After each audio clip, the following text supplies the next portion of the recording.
wafanyikazi wengi na hata mtu wa Shanzu hata mmoja hakuna. Kuwoke gwenge mag Mombasa hatiri nyake kaunti mano Garissa.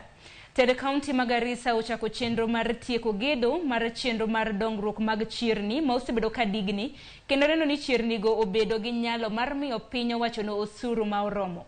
Ka oloso bang' timo limbe e chirni mago mag Mikono kod Sukmuki. Gavana ma kaunti no Nadhif Jama okoni kopogore gi chenro no yuayo jo ohala mathoth. Bende dhi konyo e tieko dhungruok mag ji e chuny bomano ma jo ohala moko osebedo ka timie ohala. Bende koni giketo tenge omenda mag konyo e jiwo chenro mano mar bero chirni go. In our budget for 2023-2024, we have major plans to open markets. As you can see, only today in Garissa Township, we visited 3 uncompleted or unfunctioning markets. One of them being Kiwanjabure or Liban Market, as I had changed the name earlier. We also visited